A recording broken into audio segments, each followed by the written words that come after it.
This program is made possible through generous donations from viewers like you. To pledge your support, please visit aroodawakening.tv/give. Thank you. What's your favorite New Testament scripture?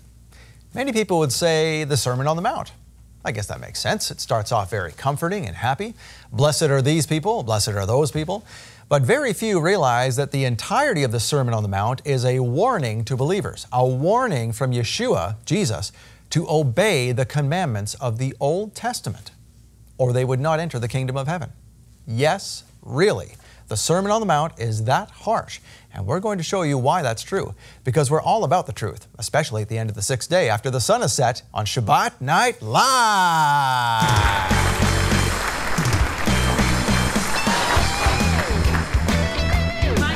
Be a great show tonight. It will be.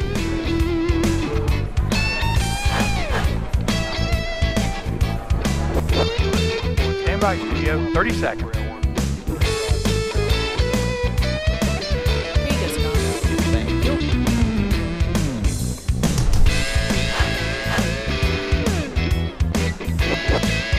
1 minute's air, Michael.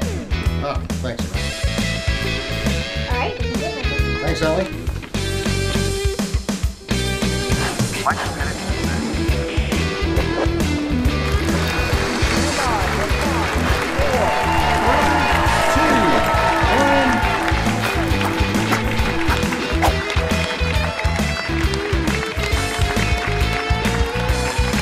Well, Shabbat Shalom to our fans. Welcome to Shabbat Night Live with Michael Rood, where we show you that all that glitters is not gold, especially when it comes to reading the scriptures. Sometimes what we think is just an encouraging word is actually a dire warning.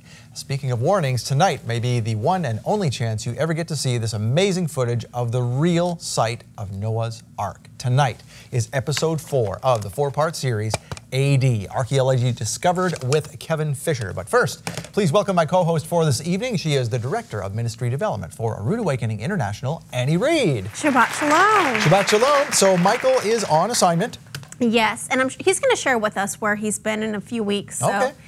But in the meantime, you're spending some time with Kevin Fisher. Yes. And you guys are really revealing some exceptional footage to us. There is some really interesting stuff there. Yeah, we've talked about Sodom and Gomorrah. We've talked about the Red Sea crossing. Last week was the Ark of the Covenant. And now another Ark, Noah's Ark. Which is not at the location that you assume it to be. Right. Yeah, this was really fascinating stuff. And he has some really interesting pictures.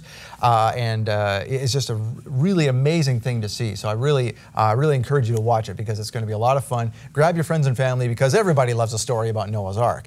And this is a true story. That's right. And it's exciting to me that we still have so much evidence that is uncovered on a yearly basis in Noah's Ark, and all of these locations, really. Yes. There's still new discoveries on a regular basis each and every single year. So. Yeah, and every time you see a piece of this discovery, you can't deny it. I mean, people can scoff all they want, but when you've got the evidence in your hand, there's something to be said for that. Well, and I know people question why so many, why don't we have universities excavating these locations or scientists on the digs. These locations are oftentimes in countries that are not very friendly towards the U.S. Yep. And so they have to get special permits. I know that when they do the Noah's Ark digs, whenever they do archaeological digs there in Turkey, they actually have to get permission not only from the Turkish government, but from their military as well. Oh, really? To go there. Did not realize that. And then we all know that Sodom and Gomorrah, real Mount Sinai is in Saudi Arabia. That's even harder. And they are not going to allow you to get anywhere near that location if they have anything to say about it. Yeah, so. no tourist visas at all, from my understanding with Kevin. Yeah. No, so they get there by the grace of God, but it's slowly. Indeed. Hopefully one day it'll open up to everybody. Yeah, so. and we need to really pray for these folks who are sticking their necks out in uncomfortable places around the world who bring us the truth of God's Word. So we also want to pray for you tonight. And we have some prayer requests that we have received on our prayer page at aroodawakening.tv/prayer. Now, I have 2 here, and Andy, you have 2 as well? I do. Okay. Well, why don't you go ahead with the first one there? Okay. This one is from Judy. Now, please go to our website, go to roodawakening.tv/prayer. You can actually pray for these individuals, and it will send them an email on a regular basis or every single time that you pray for them. So it's a constant reminder that someone is thinking of them. So let's pray for Judy. Log on, go to roodawakening.tv/Shabbat. Let her know that you are praying with her tonight. She says that she has a terrible burning on the left side of her mouth for 13 years. No doctor has been able to find the cause or help her. She prays every night that Yahweh will hear her prayer and answer, but so far she's still in miserable pain. Okay. So, and then I also have one from Mary, which is a very simple prayer request. But you know what's very near and dear to her heart, and that is the relocation of a job closer to home. Okay. Well, these sound like something that the Almighty can handle quite easily. That's right. We have another one here from someone who's just submitted an anonymous prayer request, which you can do. You don't have to give your name. Yehovah, Yeshua, Elohim, she says, are he or she. Our nation desperately needs your mercy and guidance. We need your blessings of wisdom. Our president and his family are also needing your protection and, yes, your guidance from his children. For his children and their spouses as well. So we just need to pray for our president. Regardless of who's in the White House, whether you voted for the person or not, we are called to pray for our leaders, locally, regionally, nationally. That's right. All of our leaders, including the Senate, the Congress as a whole, but also your local politicians, your governor, your mayor. Mm-hmm. Even if the person who got in is not the one you voted for, we still have to pray for them. That's our job as believers. Right. Hopefully even your boss. That's right. Pray for your boss. That's right, too, yes. April Lee says, my mom was recently diagnosed with terminal cancer. She is getting weak so fast. I've been planting the seeds of Yeshua for years with the hope of getting through to her. She was just diagnosed the week before Mother's Day, so she is going downhill very quickly. That's too bad. She told me that she has all her affairs in order, and I told her, you have one left, God. I found out she has blamed God for my older brother's brain cancer and death. Time is running out, and I want to save my mom, but it's up to God now. Please pray that he will prick her heart with the transforming love only possible through him. Amen. Definitely. All right, shall we bring all these to prayer? Please, let's do. Okay. Yehovah, we want to thank you for all these folks who have submitted prayer requests, and in addition to their requests of moving closer to home and for healing and just for praying for our nation and all of these things. We also want to pray for everyone who submitted a prayer request on our prayer page. All these folks are needing something from you, and they're calling out to you, Father, and you say that if we call out, that you will answer. And we thank you for putting people in the stead to pray for these folks and on our prayer page. And we just pray now for everyone who has a prayer on that page and pray that you would answer them in your perfect timing. In Yeshua's name, amen. Amen. All right. Now, if you've it doesn't matter whether you've seen this program before, we want to include your prayer requests. And if you are new to A Rood Awakening, we have something we would like to give you. That's right. We would like to send you 2 free teachings, absolutely free. Just give us a call at Just give us a call at the phone number down below, or visit us at roodawakening.tv. We'd love to be able to hear from you, but also get to know you a little bit. We'll send you these 2 free teachings, as well as our catalog that has a lot more information about who we are as a ministry, what we represent, and the products that we have available. All right, and if you like what you see when you order that free DVD, we also have a special that ends tonight. Almost everything in our store is 20% off for the month of June only, and since tonight is the last day of June, tonight's the last night. So all you have to do is use coupon code June20 when you shop online at roodawakening.tv/store. That's right, and if you don't mind me inserting this, last week we talked about children's books that are available on our bookstore. We do have a lot of different interactive books that you can have at home with your children or grandchildren. And this one in particular is just an example of one on the book of Genesis. And Mrs. Noah's tales are very popular, very interactive. She takes you on a journey through the entire book of Genesis. There's color painting, coloring, water painting, and puzzles, and lots of stories by the looks of it. Yeah. Lots of stories. But then she has a series on Exodus, Leviticus, Deuteronomy, all of these Old Testament books that are very challenging for young minds. She puts it in just very readable and understandable English for your young ones. One for every book of the Torah. That's wonderful. And again, they're 20% off right now. Yes, indeed. So make sure you get the 20% off there. And it is also the last night to get our June love gift, which is Shavuot, the promise received. This is all about how the Torah and the giving of the Holy Spirit came on the same day, and how they correlate and why it's important to correlate them together. So for a gift of $50 to the ministry, we will send you this. We will also send you some coasters if you decide to give a gift of $100 or more. They're great ceramic coasters with pictures of Jerusalem on them, so you can hand them out or put them out as for friends, and great open door to talk about your faith with friends who come over to your home for some coffee. They each have a verse on them as well. They do, yep. Some from Ezekiel, one from Psalms here. Lots of great verses on there. And speaking of Psalms, yes, we may have, by the time you see this, they may be gone. But we decided to bring it up anyway. This may be the last one we have in the building. And if it is, we promise we'll send it to you. We'll send it to you, that's right. It is a book of Psalms, Psalms of King David. It's a hardcover, leather-bound book. This is a genuine leather-bound book. And it's the 50 Psalms of David. There's great devotionals on each page as well. There's a topical index. Beautiful book to have. And for a gift of $250 to the ministry, we will give you all 3 of these gifts, if this one is still available. If not, the other 2 available for a gift of $100 or more. And we very much appreciate your support here at A Rood Awakening. You're the only reason that we're on the air. We're a television ministry. We're supported 100% by the donations that are given by viewers just like you. So if you're watching this, you have someone to thank. That's right. Now, this is the time of year when Yeshua, Jesus, delivered his famous Sermon on the Mount. It was right around this time of year, so you can imagine it was summer.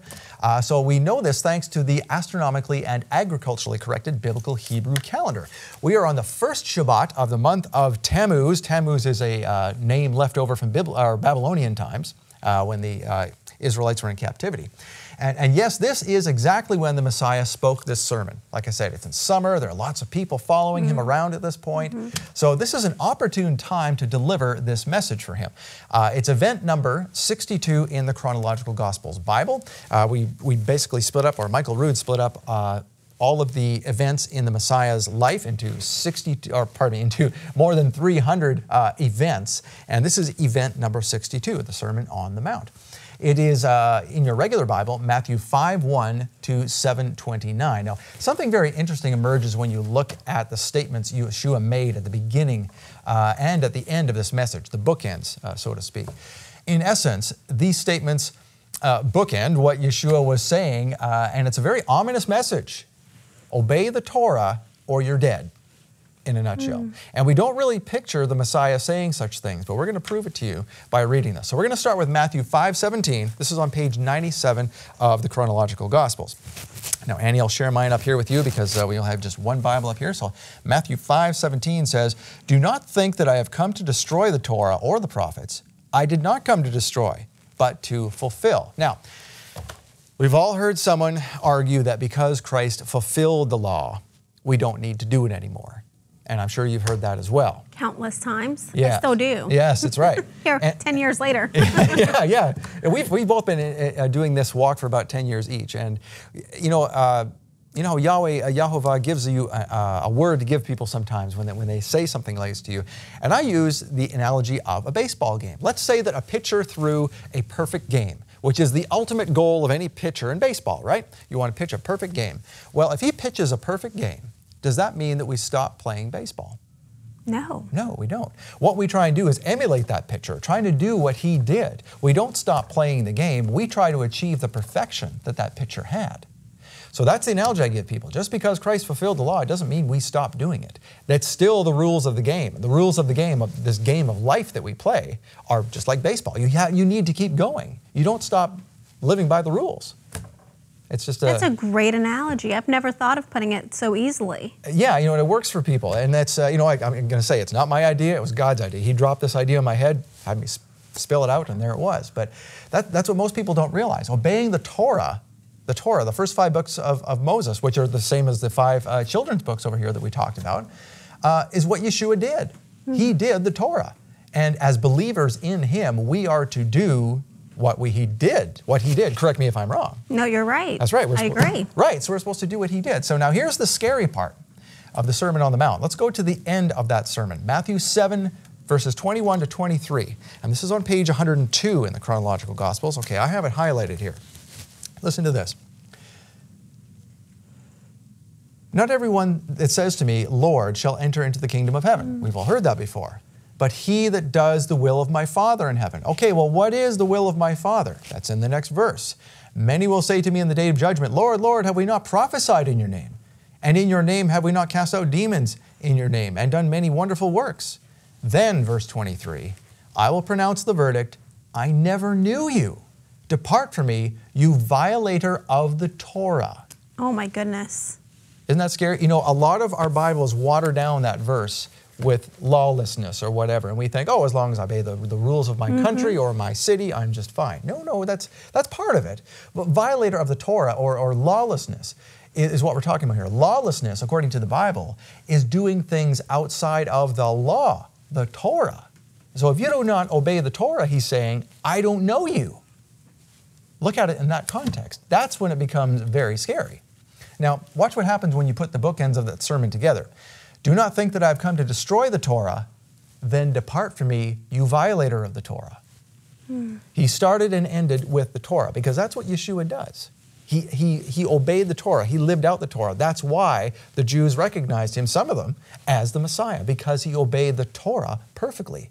Sinless, that's what it means. To sin is to live outside of the Torah. So if you live inside the Torah all the time, you are sinless. That's what Yeshua did. And that, my friend, is a glimpse into the future. The Messiah, maybe you never knew, the reigning king, who is the Torah made flesh. He is the Torah. He fulfilled the Torah, the Word, because he is the Word. We always call Jesus the Word of God. Well, what is the Word? The Word is the Torah. We have to remember that the New Testament did not exist. No, it didn't. Right, at the time of the disciples. So if we are to be Christ-like, we need to be Torah-like. That is what being a Christian means. One who emulates Christ, living the Torah. Amazing, isn't it? That's incredible. And if you need something to help you while you're researching the chronological Gospels, we do have this study guide. And I don't want to take away from what you just said because it was just perfectly put. And I know for a lot of people that needs to sink in, especially those that are hearing this for the first time. But this study guide will take you on a journey as you are studying the chronology of Yeshua. It will help you understand why he's the Torah. That's right. It's very interactive. It's almost like a journal, like a Bible journal, that you have to actually put in comments in, answer questions, describe Yeshua's daily experience, help you understand who he is as a Savior, as the Messiah, as the fulfiller of the law, and who we need to emulate. Amen. Amen. Thank you for adding that, Annie. Now, coming up in just a few minutes, the fourth and final episode of AD, Archaeology Discovered with Kevin Fisher. Tonight, it's all about Noah's Ark. You're going to love this one. If you like what you see, please tell your friends and family to watch the replay at roodawakening.tv/AD. And thank you, by the way, for standing with Michael Rood and this ministry. Your donations keep us on the air, as Annie was mentioning earlier. There are no corporate sponsors. It's up to you. And you can do that by getting this month's love gift at monthlylovegift.com. Today is your last chance to get it, so here's more information about it right now.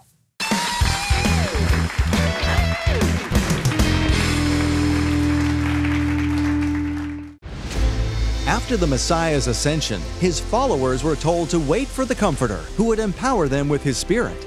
Little did they realize that just 10 days later at Pentecost, they would not only receive that gift, but witness a fire from heaven on the anniversary date that the Almighty delivered his commandments in the same way on Mount Sinai. The rushing wind, the pillar of fire, and the miraculous correlations between the Spirit and the Torah. Michael Rood explains it all in this month's exclusive teaching, Shavuot, the Promise Received.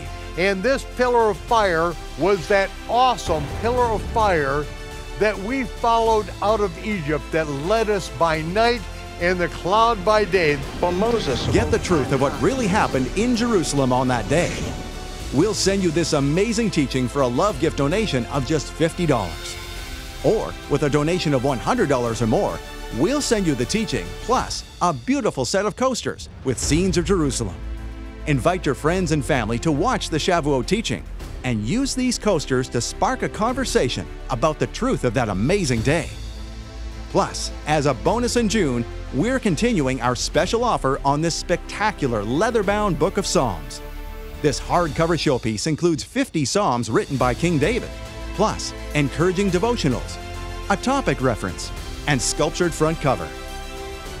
Get the Psalms of King David, plus the teaching and the coasters as a thank you from Michael Rood when you donate $250 or more in June. These are the final words of Yeshua, the final closing statements before his ascension, and because we are moving up to this fulfillment of Shavuot and the promise received. Call now or visit us online to pledge your support and receive these wonderful gifts. Act quickly. This is a limited time offer. Make your love gift donation now.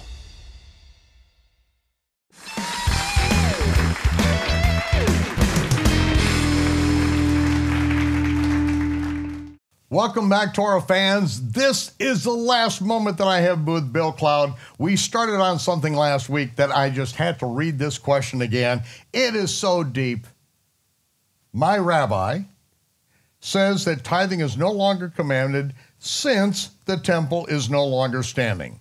Is this true? Is tithing only supposed to go to the temple? We started on this, and we got a long way to go on this one, don't we? Well, one of the first things that that I was addressing is, what's behind this question? Because usually there's always, there's something behind a question of this nature. Mm-hmm. When it comes to tithing, yeah, it's true there is no temple, but then you've got some information that I wasn't even aware of as it pertains to, people that are. Maybe I'm getting ahead of ourselves here, but first of all, think about the tithe doesn't go to the temple. It goes to the Levites and the priests. Right? That's right. This is Deuteronomy 18. This is the Messianic chapter when it talks about the prophet we must shema. It talks about the Levites' portion. That the Levites are there as ministers to God's people, that they are, their inheritance is not land, it's their relationship with God, and that, it's like they have a deeper responsibility, and that is to get out and minister to the household of Israel. Right. And it says if you're in Jerusalem, you can participate and partake in the offerings of the temple. If you're sojourning among the people, then you're taken care of by the people out there. And when you come up to Jerusalem, even though you're there, when you come up to Jerusalem for the feast, you can still participate in all of the abundance that comes up when people come up and share at the feast. This is what the tithe is all about, for the maintenance of those who are the ministers to the people, who minister and take care of them. That's what the tithe is about. Right. But where the half shekel is now, concerned, the holy half shekel, yeah. The giving of the half shekel is for the maintenance of the temple. And this is something that actually can be done now. That's what I was alluding to. Yes. A Levite, a Reuben Prager, a Levite, and he is his family has been in money and in the minting of money, coinage in generations past.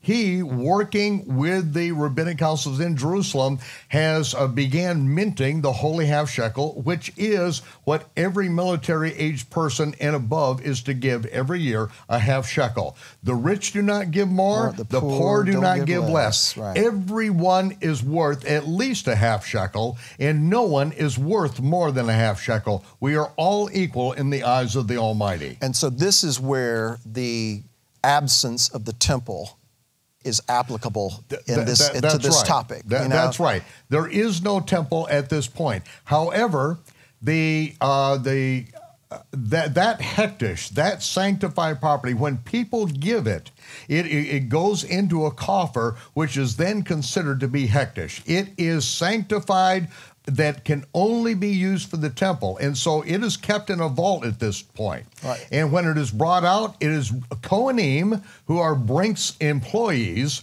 with sidearms on that transport this in armored vehicles, and they take it and it's put in a vault, and at this point, nobody touches this because no one knows what to do with it. This is holy property. They say it's so holy that if you take one of those coins and put it in your hand and it's cool on a hot day and you receive coolness from that coin, that you have benefited from it, and you're not allowed to do that. That is how they're treating this very thing. And that is what is used to be the maintenance of the temple. But the tithe is something totally different. Completely different. And I this is how I say it. You owe the Almighty 1/10 of everything you make just for breathing His good air on the planet. Period.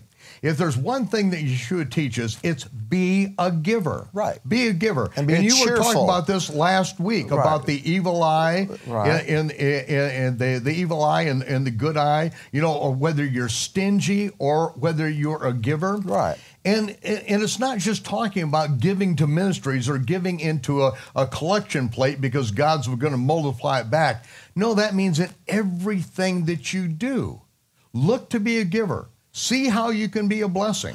And we could get into the fact that the tithe just is what's required. But really, we're called to even go beyond that in times, to give alms, and give these gifts and things like that.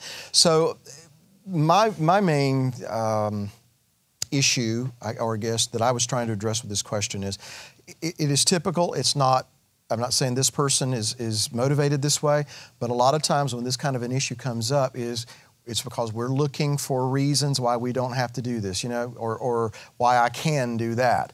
In this particular case, it reminds me of a book a man wrote many years ago about that very thing. There is no temple, therefore you don't have to pay tithes, you don't have to give into all these ministries, you don't have to do that.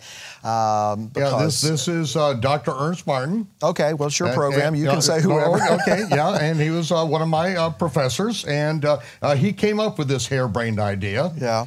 Also, the other harebrained idea that the crucifixions took place on the side of the Mount of Olives. And then he came up with another book that said the temple isn't on the Temple Mount. It's only could be in a place where there's no evidence that the temple ever was.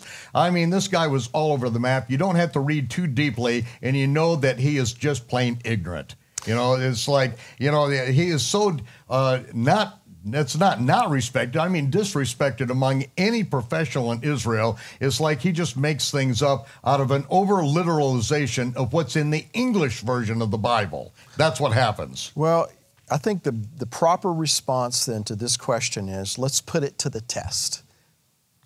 Put it to the test. And I've got an example on that. We'll see if we have time, but I want to take issue with something else here. Okay. Right here it says, my rabbi says. Hold on just a minute. This person is writing to me, and so I assume that they're not Orthodox because, to be a rabbi, you have to be ordained by a rabbi that goes back before the 1st century. It is the equivalent in our world of a PhD or THD, a doctor's degree that's on the wall. Literally, when it speaks of, doctors of the law in the scripture, these are people that are can quote the Talmud and the Mishnah as case law. Rabbi so-and-so says, in the name of Rabbi so-and-so, this is the chain of events. These are the decisions been through history. And so this is why we do things the way they are today. To be a rabbi, you have to go through that chain. You have to go through that training. And for this to come, for someone to be writing to me, I don't think that they're speaking of an Orthodox rabbi. I think they're speaking of somebody who's calling himself rabbi, and I've got a real issue with this. Yeshua has a real issue with this. Yeah. He is addressing, this is the last Sermon on the Mount. It's on the Temple Mount, 2 days before his crucifixion, and this is what he says. He says they do these things so that their works can be seen of men. They love the uppermost rooms at the feast, or the upper positions at the feast. They want the best seating when they come to the feast. And the chief seats in the synagogues. They love to be greeted in the markets being called Rabbi, Rabbi. Rabbi means great one. It doesn't mean teacher, it means great one. I think we can go back to Genesis. There was a great light to rule the day. Rav. Great. That is exactly what it means. It's in a position of exaltation. It is what is illegal in America, which is a title of nobility. That we don't use them. We don't use Esquire in the United States, speaking of lawyers. If to use the term doctor, it's improper according to the rules of proper conduct. Emily Post, Amy Vanderbilt, unless you are a medical doctor, even a PhD is not allowed ethically, morally, to use the term doctor because it becomes a title of nobility. They love these titles of nobility. Oh, great one, my rabbi, my rabbi. And this is what Yeshua says, don't be called rabbi. What part of don't be called rabbi don't you understand? You need a t-shirt? I need to send you a t-shirt. What part of call no man rabbi, don't be called rabbi, don't you understand? And wear it to your congregation and just see how long you last when the so-called rabbi who wants to be called rabbi, why? Because he loves the title. He loves the uppermost room at the feast. No, Yeshua says, you are all idiots. You're all morons. You are all on the same level. I'm the master here. You want to call somebody rabbi, call me rabbi, but you guys don't deserve the title. If Yeshua is the one that deserves the title, I would never put myself on the title, on that level of great one that Yeshua did. So, well, two things I'd like to say. Number one, I wish that you would quit beating around the bush and just get to the point you're trying to Well, I am a bit timid. No.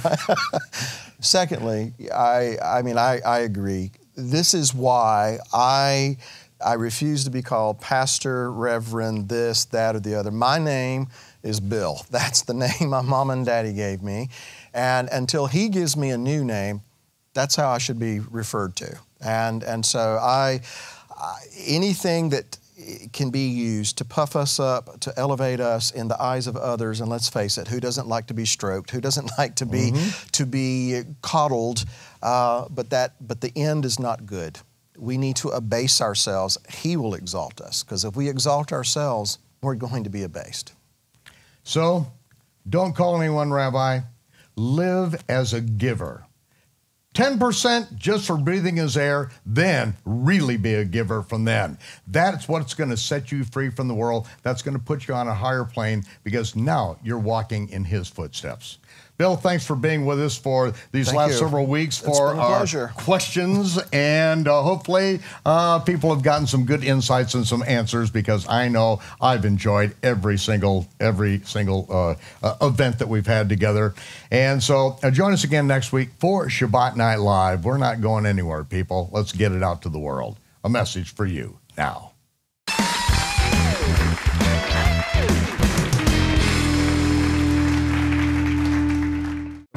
Michael Rood's Message of Truth is broadcast all over the world, but none of it happens without the monthly financial support of our Ambassador Club members. And right now, membership has more benefits than ever. I'm giving into a ministry that is helping to feed other people that have the same hunger that I do. Join now, and Michael Rood will send you the Ambassador Club Welcome Kit, an exclusive messenger bag stocked with teaching DVDs, Red Sea Crossing cards, and more.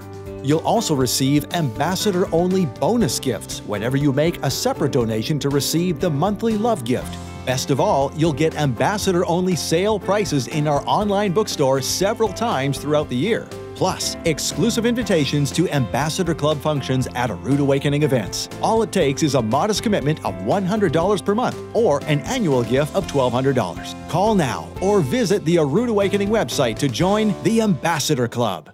For more than 20 years, Ron Wyatt spent his life and his life savings on researching and finding the real Mount Sinai, Sodom and Gomorrah, Noah's Ark, and the Ark of the Covenant.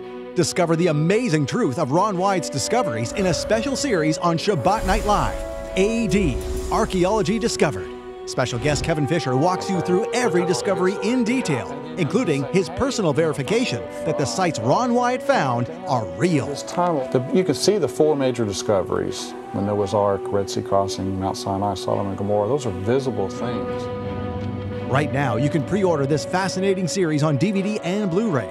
You'll get all 4 episodes now playing on Shabbat Night Live, plus Revealing God's Treasure, featuring bonus presentations by the late Ron Wyatt. More than 7 total hours of amazing discoveries. Pre-order AD, the Archaeology Discovery Collection, and get 20% off the retail price. Order now, online, or by phone. The Chronological Gospels with Michael Rood takes you on an unprecedented journey through the 70 weeks of the Messiah's ministry. Discover the greatest story never told, from the day he was baptized to the day he baptized the disciples with tongues of fire. Learn behind-the-scenes truth of what the Messiah did, when he did it, why it matters, and how knowing the difference can change your life. Get the Chronological Gospels on Blu-ray or DVD now. Order online or by phone.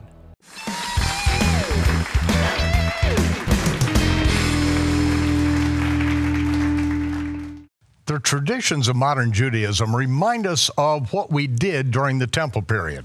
Not what we did, but they remind us of what we did. But the followers of Yeshua also have some other traditions, some other things that are reminders of what has been accomplished for us.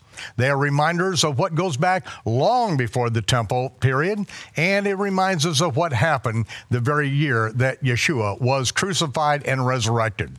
At the Last Supper that Yeshua had with his disciples, the Greek scriptures tell us that he took artone. He took leavened bread and broke it. Of course, the English, the Greek, and all scriptures tell us that this Last Supper was before the Feast of Passover, and the following morning, the Pharisees refused to go into Pilate's judgment hall because they didn't want to be defiled so that they could eat the Passover. This is not the Passover meal, and every time we serve bread and wine gives us the opportunity, as Yeshua says, as often as you do this in remembrance of me. And so, as Yeshua said, this represents my body, which will be broken for you. This represents my shed blood. And he spoke the prayer that the Melech Tzedek shared with Abraham thousands of years ago. Baruch atah Yehovah Eloheinu melech haolam, borei pri hagafen. Blessed are you, Yehovah our Elohim, King of the universe, creator of the fruit of the vine. And Yeshua took bread, and he blessed the Most High, saying, Baruch atah Yehovah Eloheinu melech haolam, hamotzi lechem min haaretz. Blessed are you, Yehovah, our Elohim, King of the universe, who brings forth bread from the earth.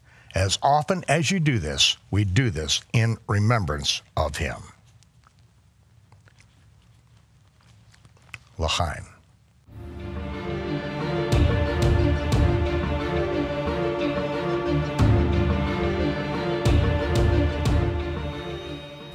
And welcome to our fourth and final episode with Kevin Fisher from Ark Discovery International, found at arkdiscovery.com.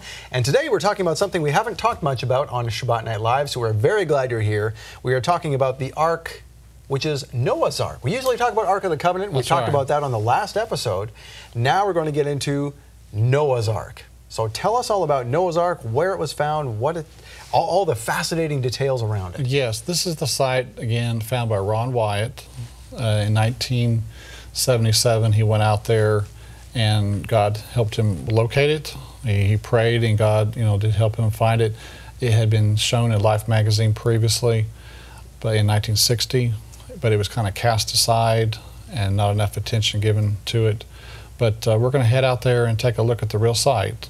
All right. Now this is the first thing I found fascinating, that we always assume it's on Mount Ararat, but it's not really Mount Ararat, and I'll let you give the detail on that. Yes. The Bible says the ark came to rest in the mountains of Ararat, mountains plural, and Ararat. Now the name Ararat is the name of an ancient country called Urartu. And so the ark was to come to rest in the mountains of this ancient country of Urartu. And that is where it was found. It was found within the borders of the ancient country, covering Turkey, Armenia, and edge of Iran. So it is in the correct location according to the Bible. All right. So with our slides here, our first slide, we're starting out in Istanbul. Usually if you're coming from America, you'll fly into Istanbul. And one of the nice sites to go to is at the Hagia Sophia Mosque. It was originally a Christian church, built in the 6th century, and for 1,000 years, if you can imagine, for 1,000 years, it was the largest Christian church until the Vatican was built. but it's great to go inside of that. And then the next day, fly out to eastern Turkey, and here we see the famed Mount Ararat in the distance. There's no clouds. Usually it's enshrouded by clouds. And there's no ark there either. No. The arks there are just a lark. Oh. But a lot of false stories, and as Ron White would say, that would muddy the water. When these false stories, one after another, over there on Mount Ararat. But that's one of the last places. Here's a close-up of the mountain peak there, very tall, 17,000 feet high, but it's a post-flood volcanic mountain. You see all these lava flows coming out from it. And so it's one of the last places you would want to look for Noah's Ark. So now people assume, they go on the assumption that, well, it's a tall mountain, there was water all over, it was the first peak that appeared, and therefore that's where it is. Yes, but that's a wrong assumption. Also, it's hard for a boat to come to rest on a conical shaped mountain. It's just, you cannot move over and become lodged in it. Not to mention the fact it was post-flood. Yes, post-flood. It didn't exist right at the time of the flood. And a volcano that would have obliterated anything with lava flows and et cetera. So Genesis 8:4, the ark rested upon the mountains of Ararat, the mountains plural, and we said Ararat is a name of an ancient country called Urartu. And in Encyclopedia Britannica, the name Ararat, as it appears in the Bible, is the Hebrew equivalent of Urartu, ancient country of Southwest Asia mentioned in Syrian sources from the 13th century BC. So again, Urartu, I stayed at the Urartu Hotel, my first visit out there. So they're still using the name out there in eastern Turkey. So if you drive from that town, Dagobeyazit, is about a town of 50,000 people there near the Ark. But if you head about 10 miles away, you'll see a road sign, the only road through the area. There's a road sign that says Nuhan Gemishi, 5 kilometers, or Noah's Ark, or Noah's Big Boat, is up the road here. So this is a government-erected road sign acknowledging Noah's Ark is up the road. And so here's another angle of the sign, and the mountain in the background there is where the Ark is located. This is sedimentary Cretaceous water-laid rock. This is not, volcanic mountain that came up afterwards. This is rock from the time of the flood. And from that vantage point, using a zoom lens, I was able to capture on the left here, left center, you see the Ark formation, that kind of flat area. Oh, down below there, yes. Yes. Center left, okay. And to the right, and near the center, you see the roof of the Visitor Center at Noah's Ark. In 1987, there's a Visitor Center was dedicated and built commemorating Noah's Ark National Park. So, the government has acknowledged this as the place for Noah's Ark. Now, in the 1st century, Flavius Josephus stated, its remains are shown there by the inhabitants to this day. So it was not hidden away in some glacier over on Mount Ararat. It was in an accessible location like it is today. It's about 6,300 feet up at the current location above sea level. So there are even inhabitants there even in Josephus's time. The locals there, there's a village right above the Ark here where they were probably hosting visitors, coming to Noah's Ark. That may have been known as the Noah's Ark Village or something, in ancient times.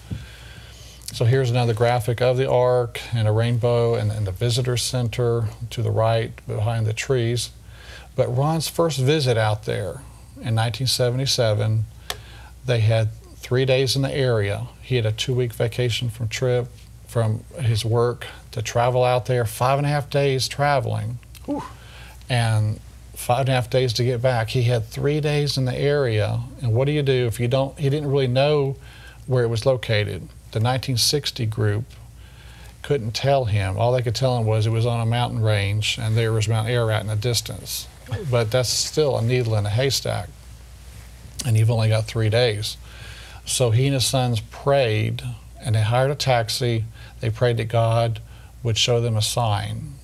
And when they started driving down these roads, after a while the taxi stalled. It stopped. And they got excited. They said, hey, this may be a sign from God. and they put a pile of stones next to the road there. Smart. Yeah. And then the taxi started, and they got back in. So 3 times that day, the taxi stopped, and they put a pile of stones there. The next day, they went back to these piles of stones and walked directly out from them. And what they found was Noah's Ark, sea anchors that hung from the Ark, and the remains of an ancient structure connected to Noah, perhaps his house or something. So they took this taxi, not knowing where they were going, and just said, drive us around, we're trying to find something. That's right. So, but it worked. I mean, It did. God was in control. I mean, He's in control. You God know. was not the co-pilot that day. He was the pilot. He was the pilot. So today, this is the visitor center. When you come up to the visitor center, they have displays inside where you can see the various pieces of information or artifacts or evidence that's been uncovered over the years at the Ark site. No one has ever been issued a permit to excavate this. Now, that's not any of our fault. The government just has never approved an excavation permit. So far, there's just been surface inspection done and a little bit of, well, there's a core drill done that we'll talk about later, but no formal excavation. And then there's a visitor center guest book where people are signing in from all different nations, and people are writing, exciting comments about. So in Japan, we see Holland, Poland. People come from all over the world to this place. Yeah, when you're down there, we spent days down there at the Ark site, and you'll see tourists coming in vans, tour groups, and one after another, tour group coming there and looking down upon the Ark. So people are coming there, on a regular basis from all over the world to see the Ark site. And when I went there the first time in 2000, I had a newspaper article from the Knoxville newspaper that had the image of the Ark and had the visitor center curator there, Hassan Ozer. He was in the photo, so I got a copy of that newspaper. I had it laminated, and I took it there to Hassan there in the visitor center and gave it to him. He was very appreciative of it. But when you pull up the visitor center, again, you see the boat-shaped formation in the background, and you see the Nuhun Gemishi sign, Noah's big boat or Noah's Ark, pointing right to it in this sign. And here is a view from the rear or from the stern, and you could see on the right some rib timbers, a little bit lighter color. Large boat shapes are built with ribs as a superstructure. So do we know now, when you go up to those, as I assume you did, and are they, I mean, it looks like dirt from here. It just looks like maybe it's dirt. Now, there has been some dirt that covered it. It was moved down to its current location in a mud and lava flow at some point. It was originally came to rest up higher on the mountain and was pulled down to this spot and was actually impaled on a rock outcropping that kept it from going further down the mountain. It would have been destroyed if it had been pulled further down.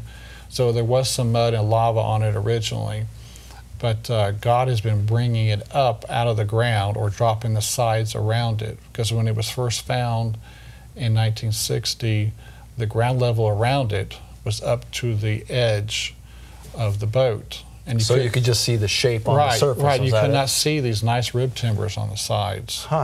So since then, God has been dropping the sides and has been revealing it more and more, so we can investigate it better by having the sides exposed and so forth. So God, has been watching over it. And this next photo, you see more of a close-up of those rib timbers on the sides. They are vertical rib timbers in a regular order or sequence, and they're vertical. And of course, you have a flow of water coming down the mountain, and these are perpendicular to the flow of water coming down the mountain. The water coming down the mountain is not creating these. These are vertical. So this is not just something that's been carved out by nature. And again, an excavation has never been done, so we don't have any evidence that this is, well, or do we, that these are petrified wood on the sides there? Petrified wood has been found inside of it. It's been tested and so forth, so we know this is a wooden structure. And then we'll get in a little bit later about the metal that's been found inside of it, which is very exciting. Now here is the right or starboard side, and we're looking up toward the bow or the front of the ark in the distance. You can see the point or front bow of the ark. And on the right side here, we see the starboard side where the rib timbers are sticking up above the ground here. And this is a similar shot, but now we're standing just inside the ark. And again, in the distance, you can see the bow where some folks are standing on the bow, and they're looking down the length of the ark. And here's a similar one where you can see the bow sticking up, and this rock intrusion right in front of us where it impaled the ark and it kept it from sliding further down the mountain. Now here's another view from the stern, from the back. You can see the symmetrical shape. The center of it is rounded, and then the sides have fallen out. It's wider as stated in the Bible, but as we'll see shortly here, it's the exact length as stated in the Bible. Now, what do you say to some folks who say, well, there are similar outcroppings like this around the world, and they show, see, here's other ones. What's the difference there? Because this has man-made metal in it that we'll talk about. That's the difference. Yes, yes. This has the petrified wood. It's the exact length as stated in the Bible, and it has the man-made metal in it. So there are all these signs pointing to it, you know, as being the real site. This is another image of the curved deck. In the center here, it's symmetrical with the sides splayed outwards. Here's another graphic of it showing the front, the rear, the rib timbers on the sides. It's the exact biblical length. And the center is filled in just from years and years of things flowing around it. Some of it is mud, and some of it are the remains, you know, the actual structure. So it's a combination of things. And in the distance here, we can see the bow. Once again, it's a symmetrical point in the top of the photo here. So we are inside the boat facing the front. We're standing kind of in the center of the boat, looking up to the front. And the front was pointed for a reason. The ark needed to be pointed into the waves, to pierce the waves. And so speaking of which, we have a model of it here on the desk.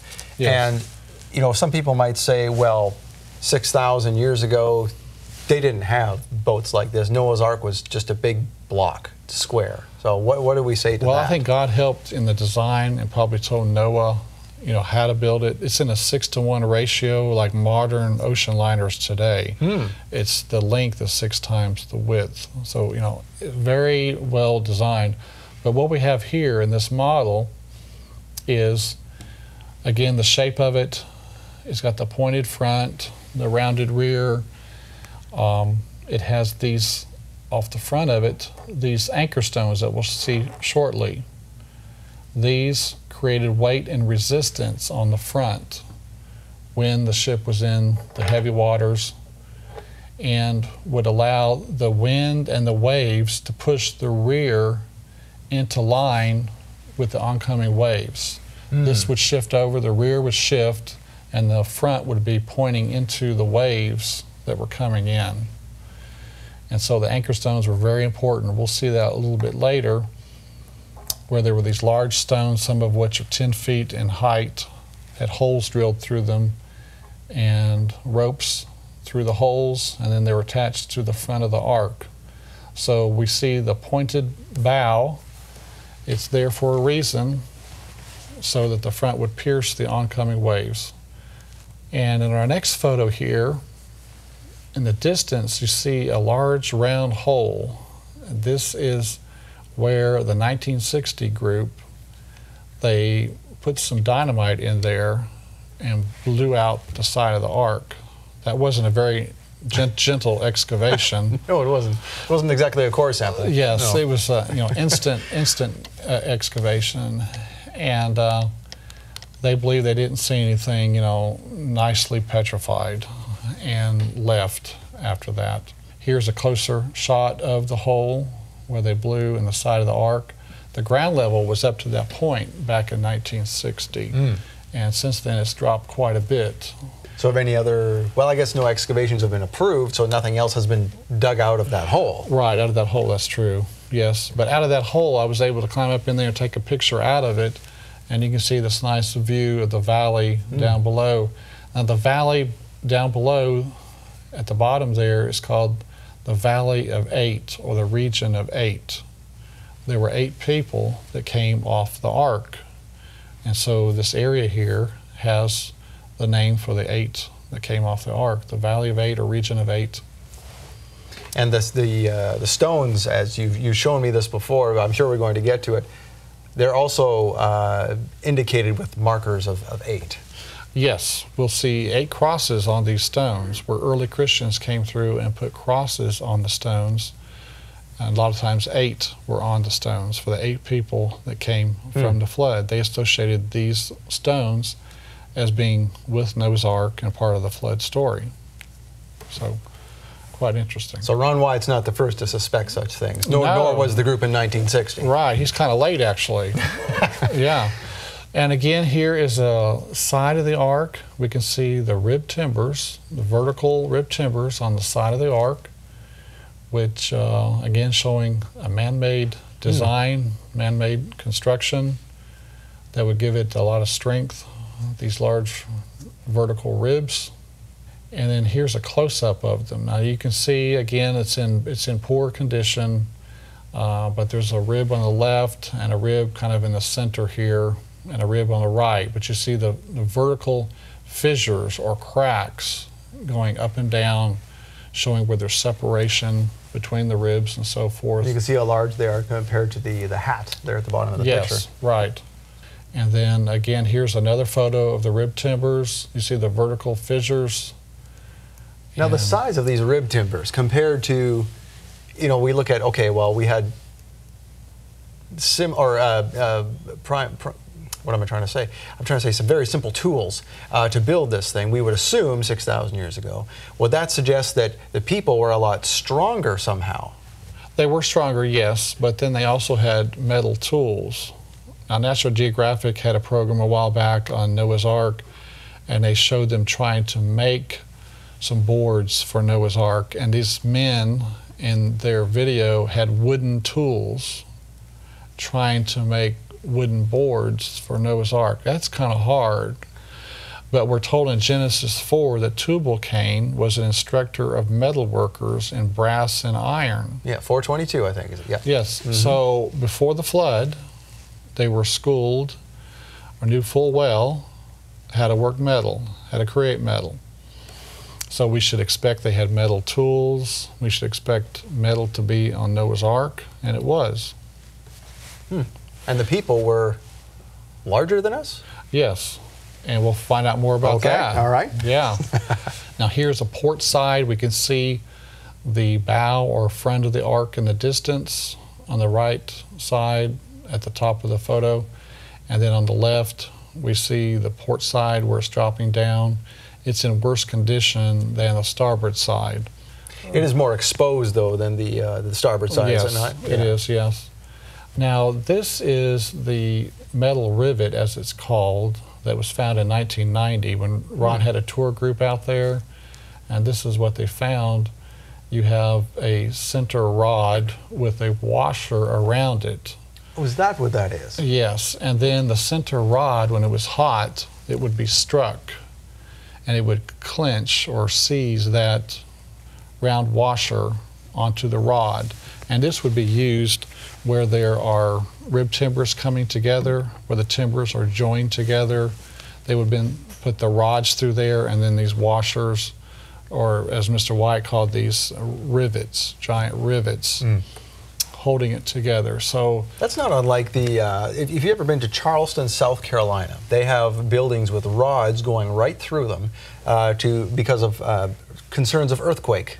Okay. And they're still there to this day. They're put there many years ago. But it's the same thing. It's a rod going through the building, and there's plates on either side, and the rod goes through the plates. That's just like Noah's Ark here, yes.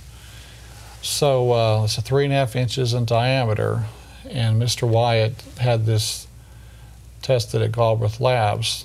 Now, when I was there in 2000, I found 2 of these. on the side of the ark. And I also had mine tested. My tests and Ron's tests both agreed. Wow. Now, I had 2 testings done, and Ron had 1, and all 3 of the tests showed that there was the same percentage of aluminum metal and same percentage of titanium metal.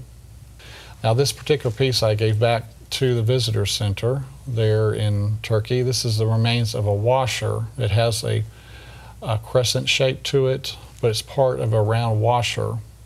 Now, the right side of the artifact there is the part of the washer.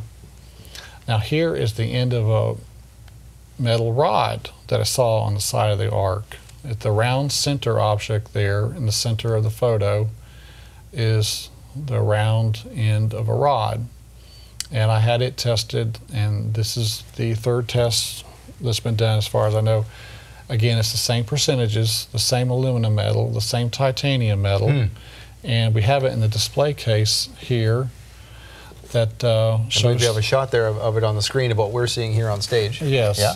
So it's got the aluminum metal and the titanium metal, 8% aluminum, 1.3% titanium metal.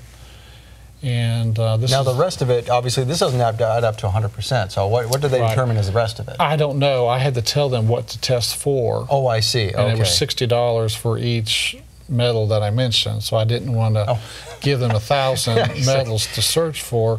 But so this is the end of a metal rod there. Noah's Ark, again, agreeing with what Ron found, agreeing with the other crescent shape that we found. And I found these on opposite sides of the ark, on the outside of the ark. So 2 different areas, plus wherever Ron found his. So 3 different areas, the same metal composition of the same man-made metal. So this is, a man-made object. Now, presumably what is surrounding this is petrified wood, we'd have to assume at this point? There would be, yeah. When some of it may be some mud that's mixed in, where the mud kind of covered the ark. But yes, there should be some sort of petrified wood associated with this. Okay, well, we're going to come back to this in a minute. We're going to show a nail from Noah's Ark next, but first, we're going to break for a minute here. If you are enjoying this as much as I am, support this program. We don't have any corporate sponsors. Our sponsors are you. You make the show happen. If you like what you're seeing, if you'd like to continue seeing shows on Shabbat Night Live about artifacts from the Bible and great teachings from the Bible, stand with us. Support A Rood Awakening International. You can go to our website, aroodawakening.tv/give, or give us a call at 888-766-3610, and you can watch the break coming up here in just a minute. We're going to give you more information on the screen on how you can support us. Thank you.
welcome back. Thank you for supporting this program. You can do that anytime by going to roodawakening.tv/give. Now, Kevin, in the middle of our presentation here, we broke, and now we're coming back. We are discussing metal, not only petrified wood, but metal found at the site of Noah's Ark, and that is because Tubal-Cain was a metal worker. We have evidence of that in Genesis 4. Now what are we seeing up on the screen here? So this is a cylindrical shape of a nail found in the remains there of Noah's Ark, and I sent it off to the lab, and it also came back with aluminum metal inside of it. So again, we have the metal rivets, the metal rod, you have the metal nail, all with aluminum inside. And so, again, this is interesting information.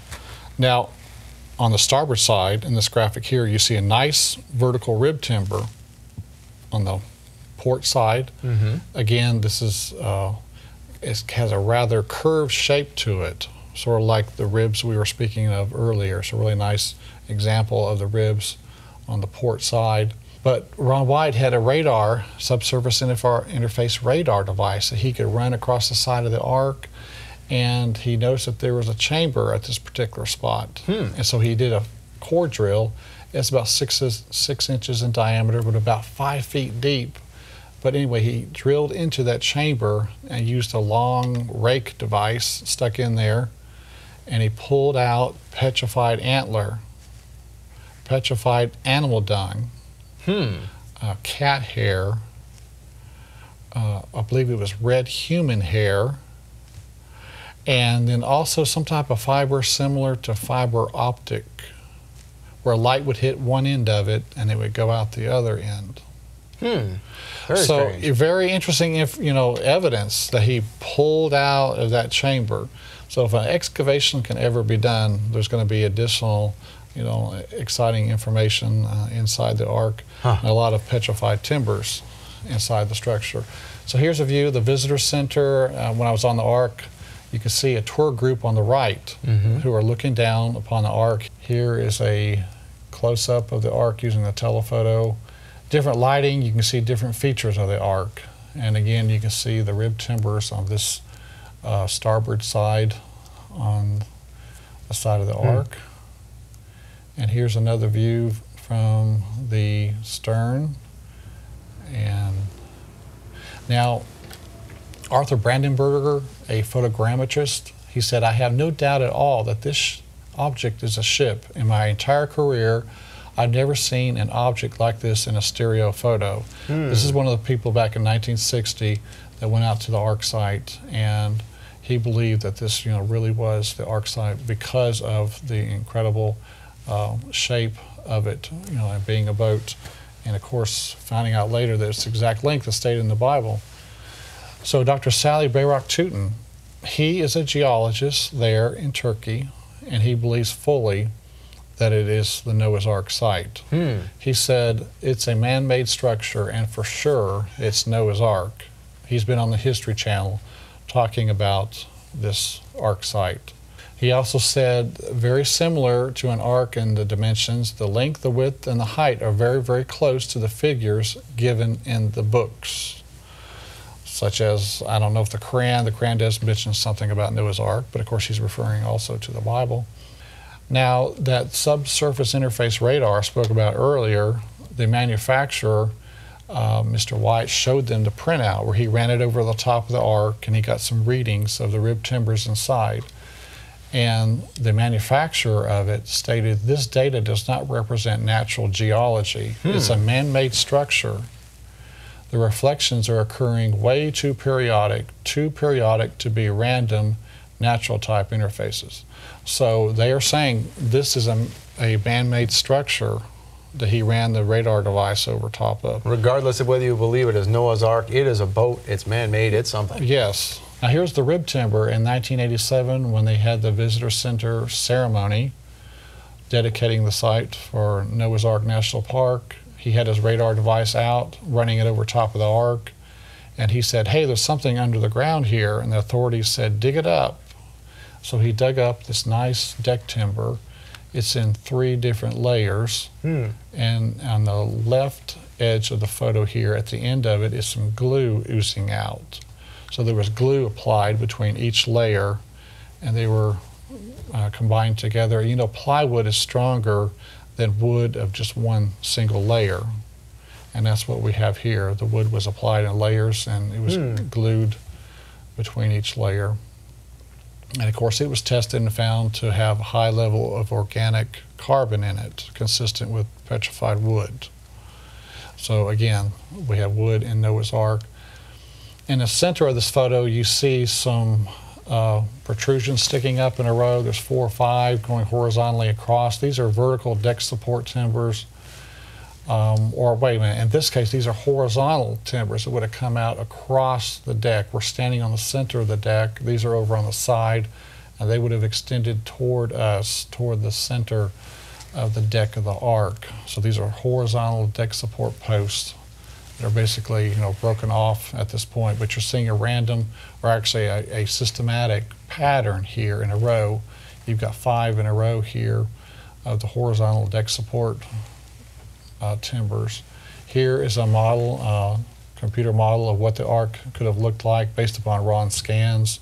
There would have been a door here in the right front, the bottom of our picture here in the right front. And there's stairs going down, a ramp system in that area according to the scans.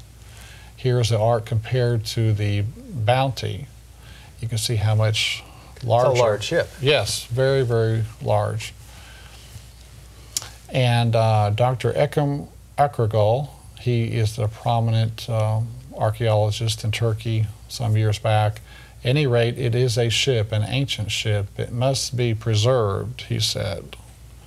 So again, we have confirmation of the Ark site. Now here's my friend Jerry Bowen and his son Jeremy standing on the bow of the Ark with the lesser Ararat in the distance in the center of the photo, and the greater Ararat would be to our left in the clouds. But they're standing here on the bow of the Ark, the very front. And this is a picture from that spot looking downwards. You're looking down the length of the Ark with the rock intrusion on our left center there. And in the bow, you cannot see, or the stern, excuse me, the back of it in the distance there, you can't see too well in the shadows. But you're standing here on the front of the Ark looking downwards, the length of it.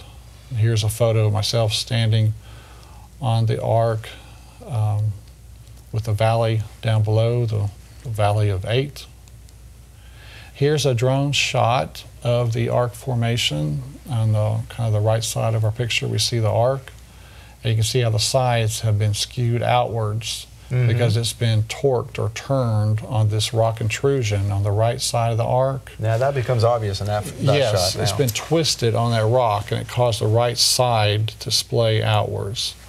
Now this is another picture from our drone of the Ark. You can see the symmetrical shape with the bow in the distance, and you see the nice curved center of the Ark and the sides and so forth. But we're heading away from Noah's Ark, and we're heading toward a village where these sea anchors were hung from the front of the Ark. Along the way, we see some of the little village structures, very primitive. And this is the village where the sea anchors are held. There, it's a village of Arzep, it's called. And here are some of the sea anchors. We can see some crosses carved on them. And there are 8 crosses typically on these? Some of them, yes. Okay. Some have more, some have less, but some have the 8 for the 8 people that were on the Ark. Now, how many of these are out there? I mean, there's like 13. 13. So yes. There's something significant with these. Right, right. And this was a rather large one lying down, and at the top of it that we'll see, at the top of the picture here on it, there's some ancient writing, which I believe they could not translate or decipher this, some type of ancient writing. Now, how can we tell that these are anchor stones? We'll see here shortly. Some have the holes drilled in them that you can see. Now, this one here, it has a nice large one in the center for Noah. The left bottom here would represent Mrs. Noah. Then there's 3 smaller crosses representing the 3 sons. And then 3 very small crosses representing the wives of the sons. Now this is a very large anchor stone. And authors said that there's 4 feet of this underground. So if you combine it with 7 feet above ground, then you're talking about 11 feet, the length of this anchor stone. You see the nice hole drilled in the top of it where a rope would be pulled, and that would be attached to what I believe is the front of the ark. As we have on the model here. Yes, now, as we saw on the model. Where do we get this idea that they were on the front of the ark? Where does this come from? If you look on Wikipedia, it's one source. Just under sea anchor, you'll see that they are attached to the front of a boat, and it causes, when the waves come, it causes the rear to come in line perpendicular to the waves. It causes the rear to line up and causes this, the front, to be facing the oncoming waves. Even wind will do that. Wind will blow this around, and so the front's right into the wind, and it did that also with the waves. So this is a perfect design that God came up with. Now here's myself standing beside the large anchor stone. And here's a close-up. We can see Mount Ararat in the distance, and we can see that these holes are drilled out from opposite sides, and then the rope pulled through, a knot tied, and then the rope would be brought up to the front of the ark. Now over in the Mediterranean, of course, there are some sea anchors used there, but look how small they are. They're smaller because you were talking about smaller boats. So this is at Caesarea there along the Mediterranean, and you can see several different types of the sea anchors along the Mediterranean. Here's an anchor stone here with no carvings on it, but it's lying flat, and you can see the hole that's been drilled through it, where a rope would have been pulled through. But in this one, you can see an ornate anchor stone. Now, these have been found to the east and to the west of Arzep, on opposite outlying areas. This is a Byzantine-style cross anchor stone, which would date back to the 3rd century. Very ornate, very ancient style. So they have these stones all over the place, and are we assuming that all of them belong to one ship, the Noah's Ark? I would assume so, since the size of them. Yeah. You know, and there's the bodies of water nearest this are 75 miles away, you know, 2 different directions. So there's no local large body of water. There's another clue that this must be it. Yes, yes. So the ark was floating through this area, if you can imagine, you know, 4,000 feet of water above this, and they decided to cut these anchor stones off. They fell down to the bottom, to this area here, and then the ark floated over to the current mountain where it is today. Right. And kind of came to rest in that spot. And the current would push these stones around, I'm assuming, and before they landed. Yes. This is one on the opposite side. We saw one that would have been toward the east. Now this is the western extreme edge. It's on top of a hill.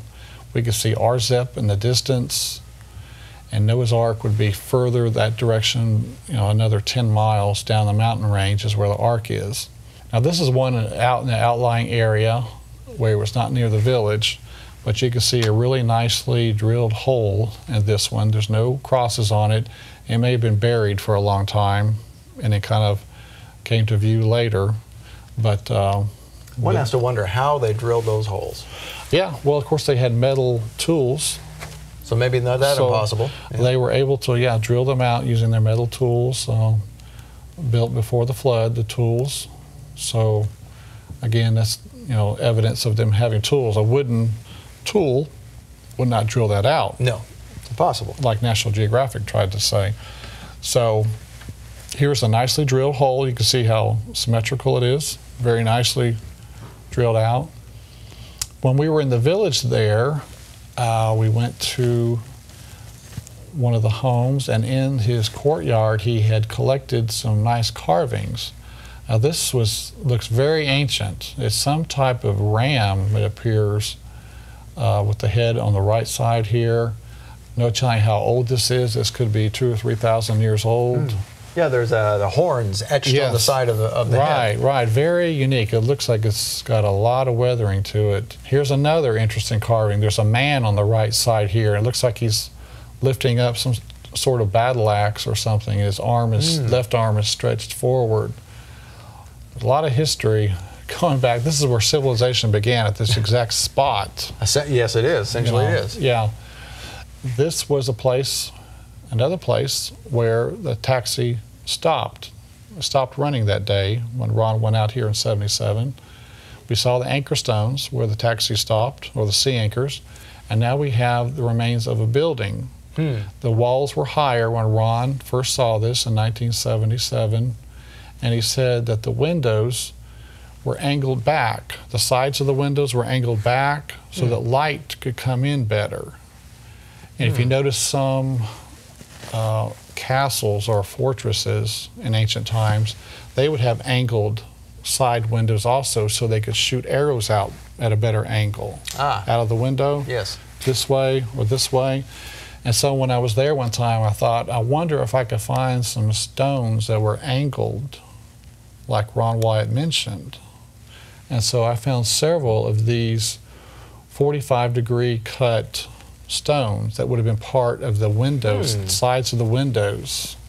Interesting. Going up the side of the window there. Oh, yeah, yeah. On either side, there'd be 45-degree cut stones, and that's what that is. Normally in a house, you don't have 45-degree cut stones. You've got square stones and so forth.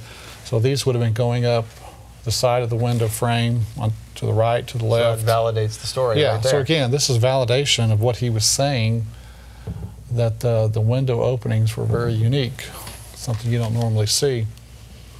So Ron found a tombstone in front of this building, and it had a rainbow carved on it. And beneath that was a boat shape on a wave. And out from the boat were these 8 people walking. And the second most important person was a woman, because of her long hair. She had her head down and her eyes closed. And he took it to be that that was Mrs. Noah's tombstone. Okay. And he showed this to someone later, and they came back and they paid a local $300 or $400 to dig up her sarcophagus. So they knew something was underneath here. Yes, and the sarcophagus that Ron heard was 18 feet long. So that would make her, approximately 16, 15 feet in height. Now, we know before the flood that they lived longer, and from what they've understood is that the oxygen level was higher before the flood. Perhaps there was a water canopy around the earth that protected them from UV rays. It's what they call the hyperbolic theory? Type of, that would give you, better strength, better growth, and so forth. And so these people, they lived longer, they lived larger, but because of sin, sadly, we've gone down in size. We live in an atmosphere post-flood that doesn't enable us to live longer. But before the flood, they were much taller, much larger. And Ron said that on Mrs. Noah was a golden bodice with jewels and so forth. Oh, so there was a skeleton there? Yes, there was a skeleton, and she had a necklace, and that he said that these were sold on the black market for $100 million. So, not surprising, since that little pomegranate we saw in the last episode was $500,000. $500,000. Yeah. So anyway, this is the site of apparently where Mrs. Noah was buried, and there's some type of building there. And here we're kind of walking around the remains.